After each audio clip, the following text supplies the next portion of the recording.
প্রেমের টানে সীমান্ত পেরিয়ে বাংলাদেশে এলেন ভারতীয় যুবক জাব্বির রহমান। প্রেমিকা নিশিকে বিয়ে করতে গিয়েই ঘটল নাটকীয় ঘটনা। শুক্রবার বিকেলে সংবাদকর্মীদের দেখে বরকনে দুজনেই দৌড়ে পালালেন। ঘটনাটি ঘটেছে ঠাকুরগাঁয়ের বাইরাডাঙ্গি উপজেলার ধনতলা ইউনিয়নের শিলপাটি গ্রামে। কনে নিশি আক্তার ওই গ্রামের জিয়াউর রহমানের মেয়ে, আর বর জাব্বির রহমান ভারতের পশ্চিমবঙ্গ রাজ্যের কলকাতার ভাটকি এলাকার বাসিন্দা। স্থানীয় সূত্রে জানা যায়, দীর্ঘদিন প্রেমের কারণে জাব্বির রহমান বাংলাদেশে এসে নিশিকে বিয়ে করতে আসেন।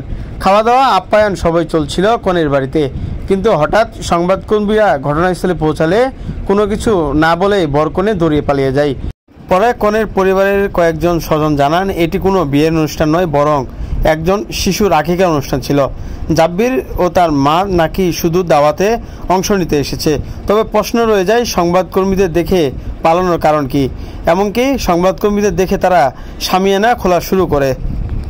নিশির প্রতিবেশীরা জানান, আমরা শুধু শুনেছি ভারত থেকে একজন যুবক এসে নিশিকে বিয়ে করছে, তবে তারা কিভাবে এসেছে তা আমরা জানি না। এ বিষয়ে পরিবারের লোকজন ক্যামেরার সামনে কোনো বক্তব্য দিতে রাজি হয়নি। বিষয়টি নিয়ে বাইরাডাঙ্গি থানার ভারপ্রাপ্ত কর্মকর্তা ওসি শওকত আলী সরকার জানান, সংবাদ পেয়ে কনের বাড়িতে পুলিশ পাঠানো হয়েছিল, তবে বরকনের সেখানে পাওয়া যায়নি। পরিবারের লোকজন জানায়, এখানে কোনো বিয়ে হচ্ছিল না। আকিকার দাওয়াতে দুইজন ভারতীয় নাগরিক আসে, তাদের কাগজপত্র চেক করে বৈধ পাওয়া যায়। এ ঘটনা নিয়ে স্থানীয়দের মাঝে আলোচনার কেন্দ্রবিন্দুতে পরিণত হয়েছে।